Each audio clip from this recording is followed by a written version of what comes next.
ओम शांति। 23/11/20 की वाणी है।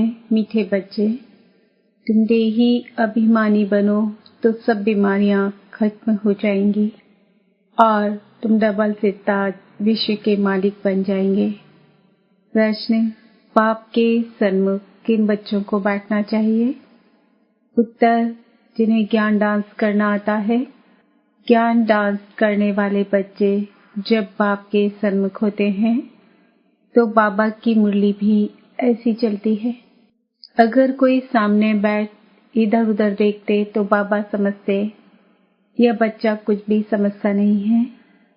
बाबा ब्राह्मणियों को भी कहेंगे, तुमने यह किसको लाया है जो बाबा के सामने भी उबासी देते हैं। बच्चों को तो ऐसा बाप मिला है जो खुशी में डांस करनी चाहिए। गीत: दूर देश का रहने वाला आया देश पर आए। ओम शांति। मीठे मीठे बच्चों ने गीत सुना। रूहानी बच्चे समझते हैं कि रूहानी बाबा जिसको हम याद करते आए हैं, दुख हरता सुख करता व तुम मात पिता, फिर से आकर हमको सुख घनेरे दो। हम दुखी हैं, यह सारी दुनिया दुखी है क्योंकि यह है कलयुगी पुरानी दुनिया।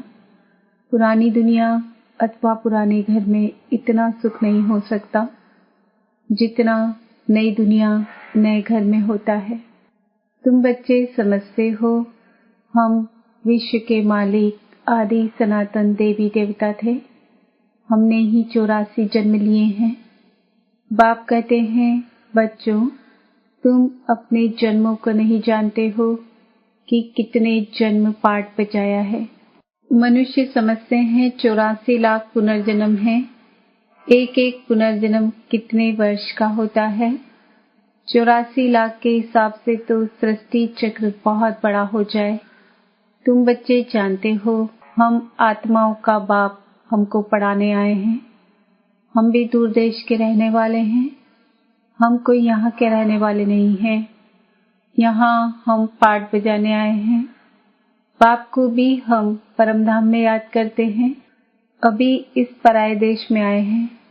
शिव को बाबा कहेंगे, रावण को बाबा नहीं कहेंगे। भगवान को बाबा कहेंगे। बाबा की महिमा, बाप की महिमा अलग है। 5 विकारों की कोई महिमा करेंगे क्या? देह अभिमान तो बहुत बड़ी बीमारी है। हम देही अभिमानी बनेंगे तो कोई बीमारी नहीं रहेगी और हम विश्व के मालिक बन जाएंगे। यह बातें तुम्हारी बुद्धि में हैं। तुम जानते हो शिव बाबा हम आत्माओं को पढ़ाते हैं। जो भी और इतने सत्संगारी हैं, कहाँ भी ऐसे नहीं समझेंगे कि हमको बाबा आकर राजयोग सिखलाएंगे, राजाई के लिए पढ़ाएंगे। राजा बनाने वाला तो राजा ही चाहिए ना। सर्जन पढ़ाकर आप समान सर्जन बनाएंगे। अच्छा, डबल सिरताज बनाने वाला कहाँ से आएगा जो हमको डबल सिरताज बनाए?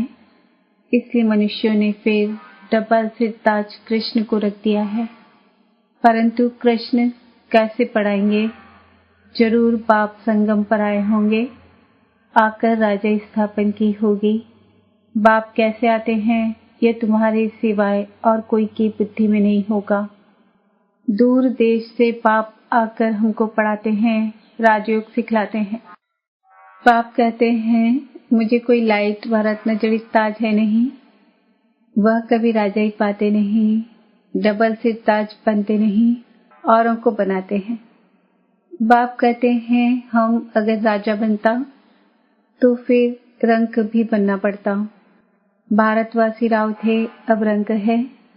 तुम भी डबल सिर ताज बनते हो तो तुमको बनाने वाला भी डबल सिर ताज होना चाहिए, जो फिर तुम्हारा योग भी लगे। जो जैसा होगा ऐसा आप समान बनाएगा। सन्यासी कोशिश कर सन्यासी बनाएंगे। तुम गृहस्थी व सन्यासी तो फिर तुम फॉलोअर्स तो ठहरे नहीं। कहते हैं फलाना शिवानंद का फॉलोअर है, परंतु वह सन्यासी माथा मुड़ाने वाला है। तुम तो फॉलो करते नहीं, तो तुम फिर फॉलोअर क्यों कहते हो? फॉलोअर तो वह जो झट कपड़ा उतार कफनी पहन ले। तुम तो गृहस्थ में विकारों आदि में रहते हो, फिर शिवानंद का फॉलोअर कैसे कहलाते हो? गुरु का तो काम है सद्गति करना। गुरु ऐसे तो नहीं कहेंगे फलाने को याद करो, फिर तो खुद गुरु नहीं हुआ। मुक्ति धाम में जाने के लिए भी युक्ति चाहिए। तुम बच्चों को समझाया जाता है तुम्हारा घर है मुक्ति धाम अथवा निराकारी दुनिया। आत्मा को कहा जाता है निराकारी सोल। शरीर है 5 तत्वों का बना हुआ। आत्माएं कहाँ से आती है? परम धाम निराकारी दुनिया से। वहाँ बहुत आत्माएं रहती है, उनको कहेंगे स्वीट साइलेंस होम। वहाँ आत्माएं दुख सुख से न्यारी रहती है। यह अच्छी रीति पक्का करना है। हम है स्वीट साइलेंस होम के रहने वाले। यहाँ यह नाटकशाला है जहाँ हम पाठ बजाने आते हैं। इस नाटकशाला में सूर्य, चांद, स्टार्स आदि बत्तियां हैं। कोई गिनती कर न सके कि यह नाटकशाला कितने माइल्स की है। एरोप्लेन में ऊपर जाते हैं, लेकिन उसमें पेट्रोल आदि इतना नहीं डाल सकते जो जाकर फिर लौट भी आए। इतना दूर नहीं जा सकते। वह समझते हैं इतने माइल्स तक हैं, लौटेंगे नहीं तो गिर पड़ेंगे। समुद्र का व आकाश तत्व का अंत पा नहीं सकते। अभी बाप तुमको अपना अंत देते हैं। आत्मा इस आकाश तत्व से पार चली जाती है। कितना बड़ा रॉकेट है। तुम आत्माएं जब पवित्र बन जाएंगी तो फिर रॉकेट मिसल तुम उड़ने लग पड़ेंगे। कितना छोटा रॉकेट है।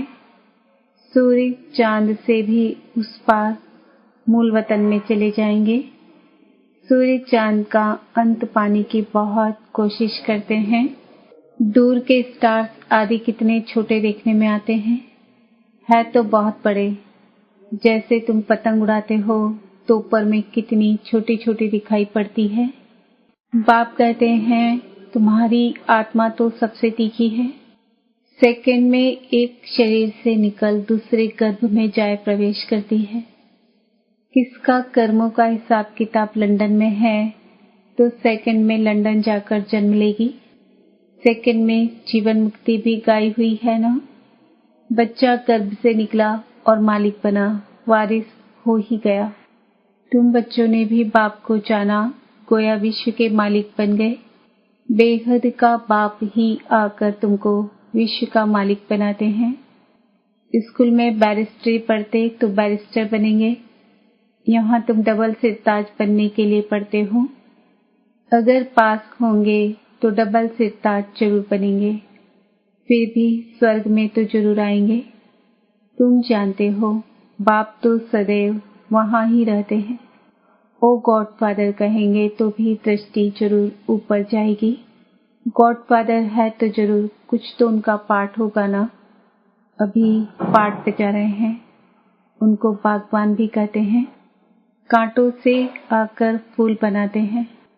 तो तुम बच्चों को खुशी होनी चाहिए। बाबा आया हुआ है इस देश पर आए।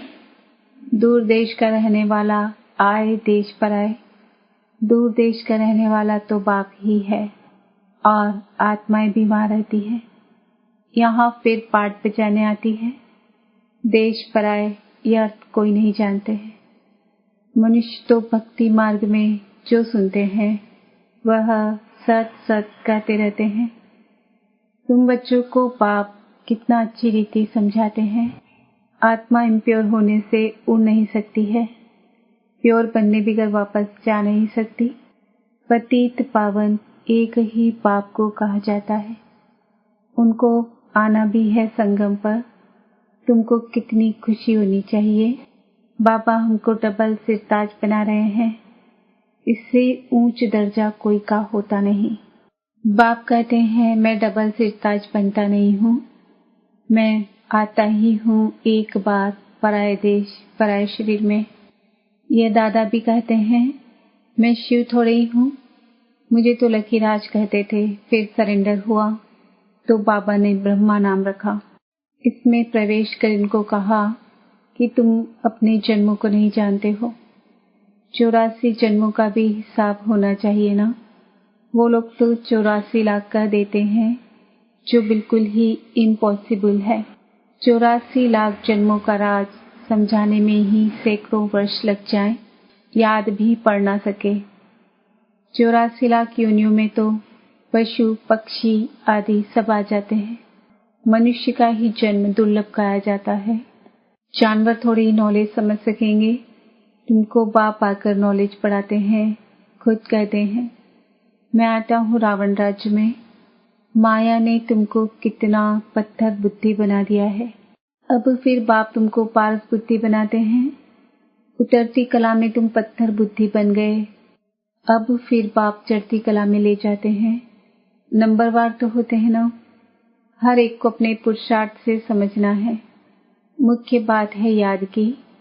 रात को जब सोते हो तो भी ये ख्याल करो, बाबा हम आपकी याद में सो जाते हैं। गोया हम इस शरीर को छोड़ देते हैं, आपके पास आ जाते हैं। ऐसे बाबा को याद करते करते सो जाओ तो फिर देखो कितना मजा आता है। हो सकता है साक्षात्कार भी हो जाए, परंतु इस साक्षात्कार आदि में खुश नहीं होना है। बाबा हम तो आपको ही याद करते हैं, आपके पास आना चाहते हैं। बाबा को तुम याद करते करते बड़े आराम से चले जाएंगे। हो सकता है सूक्ष्म वतन में भी चले जाओ, मूल वतन में तो जा नहीं सकेंगे। अभी वापस जाने का समय कहाँ आया है। हाँ, साक्षात्कार हुआ बिंदी का, फिर छोटी छोटी आत्माओं का झाड़ दिखाई पड़ेगा। जैसे तुमको वैकुंठ का साक्षात्कार होता है ना, ऐसे नहीं साक्षात्कार हुआ तो तुम वैकुंठ में चले जाएंगे, नहीं। उसके लिए तो फिर मेहनत करनी पड़े। तुमको समझाया जाता है तुम पहले पहले जाएंगे स्वीट होम। सब आत्माएं पाठ बजाने से मुक्त हो जाएंगी। जब तक आत्मा पवित्र नहीं बनी है तब तक जा ना सके। बाकी साक्षात्कार से मिलता कुछ भी नहीं है। मीरा को साक्षात्कार हुआ, वैकुंठ में चली थोड़ी ही गई। वैकुंठ तो सतयुग में ही होता है। अभी तुम तैयारी कर रहे हो वैकुंठ का मालिक बनने के लिए। बाबा ध्यान आदि में इतना जाने नहीं देते हैं, क्योंकि तुमको तो पढ़ना है ना। बाप आकर पढ़ाते हैं, सर्व की सद्गति करते हैं। विनाश भी सामने खड़ा है। बाकी असुरों और देवताओं की लड़ाई तो है नहीं। वह आपस में लड़ते हैं तुम्हारे लिए, क्योंकि तुम्हारे लिए नई दुनिया चाहिए। बाकी तुम्हारी लड़ाई है माया के साथ। तुम बहुत नामी ग्रामी वॉरियर्स हो, परंतु कोई जानते नहीं कि देवियां इतनी क्यों गाई जाती है। अभी तुम भारत को योग बल से स्वर्ग बनाते हो। तुमको अब बाप मिल गया है। तुमको समझाते रहते हैं ज्ञान से नई दुनिया जिंदाबाद होती है। ये लक्ष्मी नारायण नई दुनिया के मालिक थे ना, अब पुरानी दुनिया है। पुरानी दुनिया का विनाश आगे भी मुसलों द्वारा हुआ था। महाभारत लड़ाई लगी थी, उस समय बाप राजयोग भी सिखा रहे थे। अब प्रैक्टिकल में बाप राजयोग सिखा रहे हैं ना। बाप ही तुमको सच बताते हैं। सच्चा पापा आते हैं तो तुम सदैव खुशी में डांस करते हो। यह है ज्ञान डांस। तो जो ज्ञान डांस के शौकीन हैं उनको ही सामने बिठाना चाहिए। जो नहीं समझने वाले होंगे उनको बासी आएगी। समझ जाते हैं ये कुछ भी समझते नहीं है। ज्ञान को कुछ भी समझेंगे नहीं तो इधर उधर देखते रहेंगे। बाबा भी ब्राह्मणी को कहेंगे तुमने किसको लाया है। जो सीखते हैं और सिखलाते हैं उनको सामने बैठना चाहिए। उनको खुशी होती रहेगी। हमको भी डांस करना है। यह है ज्ञान डांस। कृष्ण ने तो न ज्ञान सुनाया न डांस किया। मुरली तो यह ज्ञान की है ना। तो बाप ने समझाया है, रात्रि को सोते समय बाबा को याद करते, चक्र को बुद्धि में याद करते रहो। बाबा, हम अब इस शरीर को छोड़ आपके पास आते हैं। ऐसे याद करते करते सो जाओ, फिर देखो क्या होता है। आगे कब्रिस्तान बनाते थे, फिर कोई शांत में चले जाते थे, कोई रास करने लगते थे। जो बाप को जानते ही नहीं तो वह याद कैसे कर सकेंगे। मनुष्य मात्र बाप को जानते ही नहीं तो बाप को याद कैसे करें। तब बाप कहते हैं, मैं जो हूँ जैसा हूँ, मुझे कोई भी नहीं जानते। अभी तुमको कितनी समझ आई है। तुम हो गुप्त वॉरियर्स। वॉरियर्स नाम सुनकर देवियों को फिर तलवार बाण आदि दे दिए हैं। तुम वॉरियर्स हो योग बल के। योग बल से विश्व के मालिक बनते हो। बाहुबल से भले कोई कितनी भी कोशिश करे परंतु जीत पा नहीं सकते। भारत का योग मशहूर है, यह बाप ही आकर सिखलाते हैं। यह भी किसको पता नहीं है। उठते बैठते बाप को ही याद करते रहो। कहते हैं योग नहीं लगता है। अभी तुमको कितनी समझ आई है। तुम हो गुप्त वॉरियर्स। वॉरियर्स नाम सुनकर देवियों को फिर तलवार बाण आदि दे दिए हैं। तुम वॉरियर्स हो योग बल के। योग बल से विश्व के मालिक बनते हो। बाहुबल से भले कोई कितनी भी कोशिश करे परंतु जीत पा नहीं सकते। भारत का योग मशहूर है, यह बाप ही आकर सिखलाते हैं। यह भी किसको पता नहीं है। उठते बैठते बाप को ही याद करते रहो। कहते हैं योग नहीं लगता है। योग अक्षर उड़ा दो। बच्चे तो बाप को याद करते हैं ना। शिव बाबा कहते हैं, माँ में कम याद करो, मैं ही सर्वशक्तिमान हूँ। मुझे याद करने से तुम सतो प्रधान बन जाएंगे। जब सतो प्रधान बन जाएंगे तब फिर आत्माओं की बारात निकलेगी, जैसे मक्खियों की बारात होती है ना। यह है शिव बाबा की बारात। शिव बाबा के पिछाड़ी सब आत्माएं मच्छरों सदस्य भागेंगी, बाकी शरीर सब खत्म हो जाएंगे। अच्छा, मीठे मीठे सिक्की लदे बच्चों प्रति माता पिता बाप दादा का याद प्यार और गुड मॉर्निंग। रूहानी बाप की रूहानी बच्चों को नमस्ते। हम रूहानी बच्चों की रूहानी बाप दादा को याद प्यार गुड मॉर्निंग नमस्ते ओम शांति। धारणा के लिए मुख्य सार। रात को सोने से पहले बाबा से मीठी मीठी बातें करनी है। बाबा, हम इस शरीर को छोड़ आपके पास आते हैं। ऐसे याद करके सोना है। याद ही मुख्य है। याद से ही पारस बुद्धि बनेंगे। 5 विकारों की बीमारी से बचने के लिए देही अभिमानी रहने का पुरुषार्थ करना है। अथाह खुशी में रहना है। ज्ञान डांस करना है। क्लास में सुस्ती नहीं फैलाना है। वरदान। त्रिकालदर्शी स्टेज द्वारा व्यर्थ का खाता समाप्त करने वाले सदा सफलता मूर्त भव। त्रिकालदर्शी स्टेज पर स्थित होना अर्थात हर संकल्प, बोल व कर्म करने के पहले चेक करना कि यह व्यर्थ है या समर्थ है।